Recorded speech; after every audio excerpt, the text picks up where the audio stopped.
على سید الرسل وخاتم النبیین وآلہ واصحابہ اجمعین اما بعد۔ امام بخاری رحمہ اللہ نے اپنی صحیح میں کتاب الدعاء میں یہ حدیث نقل کی ہے۔ حدیث کے راوی ہیں سیدنا ابو موسیٰ اشعری رضی اللہ تعالیٰ عنہ۔ وہ بیان کرتے ہیں کہ رسول اللہ صلی اللہ علیہ وسلم نے مجھے فرمایا، یا عبداللہ بن قیس، الا ادلک علی کنز من کنوز الجنہ لا حول ولا قوة الا باللہ۔ کہ اے عبداللہ بن قیس، یہ حضرت ابو موسیٰ اشعری رضی اللہ تعالیٰ عنہ کا نام ہے۔ ابو موسیٰ کنیت ہے، عبداللہ ان کا نام ہے، اور والد کا نام ہے قیس، عبداللہ بن قیس۔ اے عبداللہ بن قیس، کیا میں تمہیں جنت کے خزانوں میں سے کوئی خزانہ نہ بتاؤں؟ اور وہ ہے لا حول ولا قوة الا باللہ۔ لا حول کا مطلب ہے کہ کسی پریشانی، تکلیف، دکھ، نقصان اور بیماری سے یا کسی برائی سے، غلط کام سے بچنے کی کوئی طاقت نہیں، ولا قوت، اور اسی طرح کوئی نفع حاصل کرنے کی، کوئی فائدہ اٹھانے کی، کوئی اچھا کام اور نیک کام کرنے کی کوئی طاقت نہیں ہے انسان کے پاس، الا باللہ، مگر اللہ کے ساتھ ہی۔ یہ کلمہ ایک تو خالص توحید پر مشتمل ہے، یہ جملہ لا حول ولا قوة الا باللہ، کہ سارے کے سارے اختیارات اچھائیاں حاصل کرنے اور برائیاں دور کرنے کے وہ اللہ کے پاس ہیں، اللہ کے سوا کوئی نہیں، کسی کے اختیار میں کچھ نہیں ہے، بس اللہ کے اختیار میں ہے، توحید ہے اس میں۔ دوسرا، انسان کی اللہ کے آگے حد درجے کی بے بسی اس سے ظاہر ہوتی ہے۔ جو شخص یہ پڑھتا ہے وہ سمجھتا ہے کہ میں بالکل ہر معاملے میں صفر ہوں، مکمل طور پر بے بس ہوں، میرے ہاتھ میں کچھ نہیں ہے، جو کچھ بھی ہے وہ سب کا سب اللہ کے ہاتھ میں ہے۔ نفع پہنچانے کی طاقت بھی اللہ کے پاس ہے، اور نقصانوں سے بچانے کی طاقت بھی اللہ کے پاس ہے، بے بس۔ اللہ تعالیٰ کے سامنے بندہ ہینڈز اپ ہو گیا ہے، ہتھیار ڈال دیے ہیں، نہ میرے پلے کچھ ہے اور نہ کسی اور کے پلے کچھ ہے، کوئی طاقت نہیں، بے بسی ہے۔ اور تیسرے حوالے سے، تیسرے پہلو سے یہ ہے کہ اس میں انسان اللہ پر کامل ترین بھروسے کا اور توکل کا اظہار کرتا ہے کہ کسی کے بس میں نہیں ہے لیکن میرے اللہ کے بس میں ضرور ہے، کوئی چیز بھی میرے اللہ کی طاقت سے باہر نہیں ہے۔ یہ تین پہلو ہیں اس کے، ان کو ذہن میں رکھیے۔ اور یہ تینوں پہلو ملا کر یہ جملہ، یہ کلمہ ایک عقیدہ بنتا ہے، ایک پورا عمل بنتا ہے، انسانی زندگی پر، انسان کی سوچ اور فکر پر، اس کے عقیدے پر، اس کے عمل پر اور اس کے اظہار پر اس کلمے کا اثر پڑتا ہے۔ تین چیزیں کون کون سی؟ نمبر ایک، کامل اور خالص توحید اس میں ہے کہ ہر چیز صرف میرے اللہ کے اختیار میں ہے۔ دوسری چیز، انسان کی اللہ کے آگے کامل بے بسی کا اظہار ہے، بندہ اللہ کے سامنے اپنے آپ کو بے بس پاتا ہے، میرے پلے یا کسی اور بھی انسان کے طاقت اور بس میں کچھ بھی نہیں ہے۔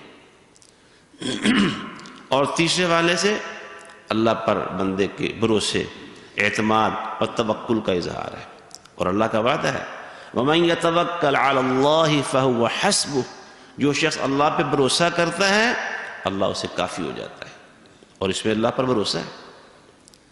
اور لا حول ولا قوة الا باللہ، آپ نے فرمایا کہ یہ جنت کے خزانوں میں سے ایک خزانہ ہے۔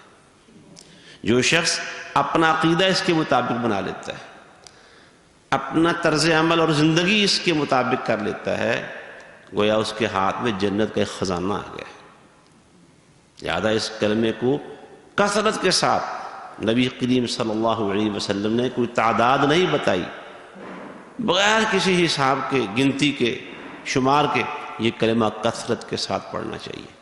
یہ جو جملہ ہے نا اتنا، لا حول ولا قوة الا باللہ، اور بھی کئی وظیفوں میں یہ شامل ہے، بعض وظائف ایسے ہیں جو لمبے ہیں، ہمارے ہاں لوگوں میں مشہور ہے تیسرا کلمہ کہتے ہیں لوگ، ویسے یہ جو نمبر ہیں کلموں کے، یہ پہلا ہے، یہ دوسرا ہے، تیسرا، چوتھا، پانچواں، چھٹا، کسی حدیث سے یا قرآن مجید کی کسی آیت سے نمبر ثابت نہیں ہے کہ یہ پہلا کلمہ ہے، یہ دوسرا ہے، یہ تیسرا ہے، ایسا کچھ بھی نہیں۔ لیکن بعض وظائف کلمات رسول اللہ صلی اللہ علیہ وسلم سے ثابت ہیں، ان میں سے یہ بھی ہے جسے لوگ تیسرا کلمہ کہتے ہیں، سبحان اللہ والحمد للہ ولا الہ الا اللہ واللہ اکبر ولا حول ولا قوت الا باللہ۔ سیدنا عبداللہ بن زبیر رضی اللہ عنہما بیان کرتے ہیں، رسول اللہ صلی اللہ علیہ وسلم کو میں نے سنا کہ آپ نماز کے بعد ہمیشہ یہ کلمات پڑھا کرتے تھے، وہ کیا ہیں؟ لا الہ الا اللہ وحدہ لا شریک لہ لہ الملک ولہ الحمد وہو علی کل شیء قدیر، لا حول ولا قوة الا باللہ، لا الہ الا اللہ ولا نعبد الا ایاہ مخلصین لہ الدین ولو کرہ الکافرون۔ اس میں بھی لا حول ولا قوة الا باللہ۔ تو اس کلمے کو ہمیں چاہیے کہ اپنا حرز جان بنا لیں، یہ جب معنی اور مفہوم سمجھ کر، یہ بڑی خاص بات ہے، جب کسی بھی دعا اور کسی بھی وظیفے کا مفہوم سمجھ میں آ جائے نا کہ اس میں ہے کیا۔ اور اللہ کے فضل و کرم سے میں پہلے متعدد اپنی گفتگوؤں میں بات کر چکا ہوں کہ جتنی دعائیں ہیں اور جتنے وظائف ہیں آپ غور کر لیں، تقریباً سارے کے سارے، یا اکثر کہہ لیں کہ وہ اللہ کی خالص توحید پر مشتمل ہیں۔ اور یہ لا حول ولا قوت الا باللہ، یہ تو ہے ہی نری توحید، عقیدہ اس کے مطابق ہو، خالص توحید، شرک سے پاک، کہ کسی بھی شخص کو دنیا میں جو بڑی سے بڑی طاقتیں بھی بنی پھرتی ہیں، جس کا اعتقاد لا حول ولا قوت الا باللہ اس کے اوپر ہے، وہ کسی طاقت کو طاقت سمجھتے ہی نہیں۔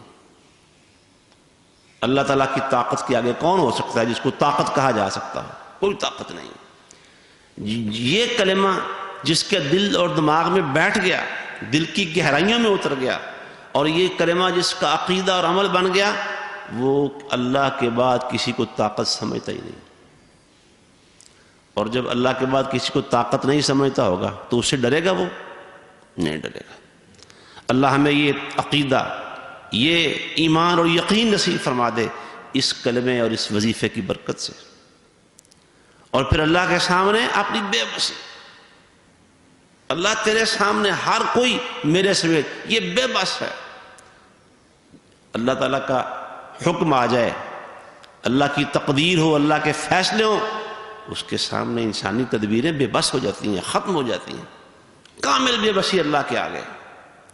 اور پھر اللہ پر بھروسہ، اللہ پر یقین، اللہ پر اعتماد، اللہ اپنے بندوں کو، اللہ اپنے دوستوں کو، اللہ اپنے یاروں کو کبھی بے یار و مددگار نہیں چھوڑتا، کبھی تنہا نہیں چھوڑتا۔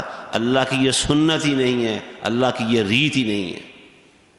تو جب اللہ پہ یہ بھروسہ ہو کہ اللہ اپنے بندوں کو اکیلا نہیں چھوڑتا، تو ایک حدیث قدسی میں یہ بات آئی ہے، رسول اللہ صلی اللہ علیہ وسلم نے فرمایا، اللہ یہ فرماتا ہے، انا عند ظن عبدی بی، میرا بندہ مجھ پہ جیسا گمان کرتا ہے میں اس کے ساتھ ویسا ہی سلوک کرتا ہوں۔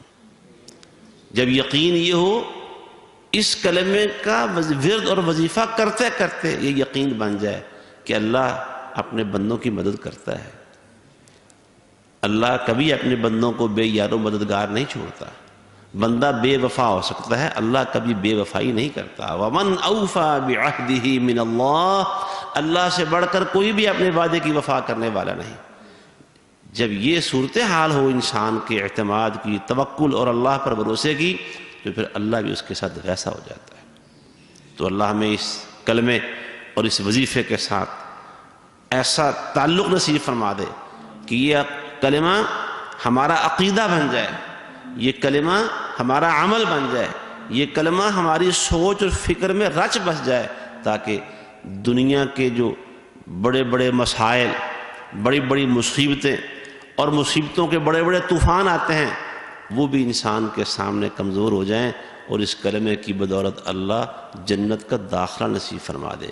کیونکہ سب سے بڑی بات تو یہی ہے کہ یہ کنز من کنوز الجنہ، رسول اللہ صلی اللہ علیہ وسلم نے فرمایا کہ جنت کے خزانوں میں سے ایک خزانہ ہے۔